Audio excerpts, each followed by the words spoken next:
आशुतोष, आपकी तरफ मैं रुख करूंगा, उसके बाद मैं राजनीतिक मेहमानों की तरफ जाऊंगा। कहां पेच फंस रहा है? क्या ये बीजेपी के लिए थोड़ा सा टेढ़ी खीर हो गया है, विभागों का बंटवारा करना? क्योंकि काफी लंबा वक्त गुजर गया है, शपथ ले ली है, लेकिन विभागों का बंटवारा नहीं हो रहा है।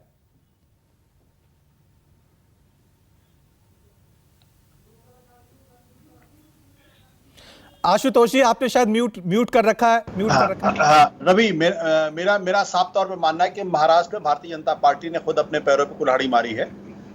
शिंदे और बीजेपी के बीच की जो सरकार थी वो स्थायी सरकार थी, उसमें किसी तरीके की कोई दिक्कत आने वाली नहीं थी। हालांकि इस बात की आशंका जरूर थी कि सुप्रीम कोर्ट के फैसले के बाद हो सकता है 16 विधायक की सदस्यता निरस्त हो जाए, लेकिन 16 विधायकों की सदस्यता निरस्त होने के बाद भी उस सरकार को किसी तरीके का कोई खतरा नहीं था।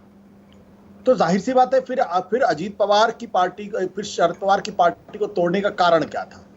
वो स्पष्ट तौर पर इसलिए था क्योंकि 2024 के चुनाव में भारतीय जनता पार्टी को इस बात का डर सता रहा था कि अगर महाराष्ट्र विकास आघाड़ी अगर एकजुट रहता है और शिवसेना के टूटने के बाद भी, तो भारतीय जनता पार्टी की सीटें वहां कम हो सकती हैं। और अगर भारतीय जनता पार्टी की सीटें महाराष्ट्र में कम होती, जहां 48 सीटें हैं, तो फिर भारतीय जनता पार्टी के लिए राष्ट्रीय स्तर पर भी दिक्कत पैदा हो सकती है।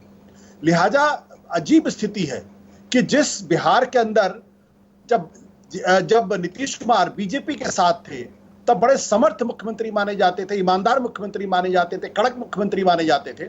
लेकिन जो बीजेपी का साथ छोड़कर आरजेडी के साथ जाते हैं तो भ्रष्ट मुख्यमंत्री हो जाते हैं, वो तमाम आरोप उनके ऊपर लग जाते हैं। इसी तरीके से महाराष्ट्र के अंदर जब अजीत पवार विपक्ष में होते हैं, तो फिर आपको याद होगा वो जो देवेंद्र फडणवीस ने 2014 के चुनाव के समय कहा था, चक्की पीसिंग, यानी।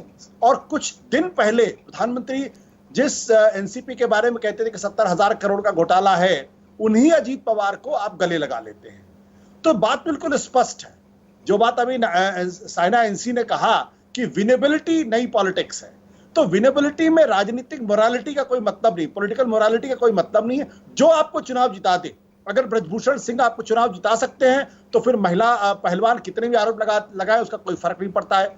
अजीत पवार को भ्रष्टाचार कितने भी गंभीर आरोप हो, उसका कोई फर्क नहीं पड़ता है। तो नई राजनीति है। मैं साइना एनसी की इस बात से पूरी तरीके से सहमत हूं, जिसमें भ्रष्टाचार, नैतिकता, ये सब बेकार की बातें हैं। अगर आप चुनाव जीत सकते हैं तो फिर आप महाबली हैं और आपका बीजेपी में स्वागत है।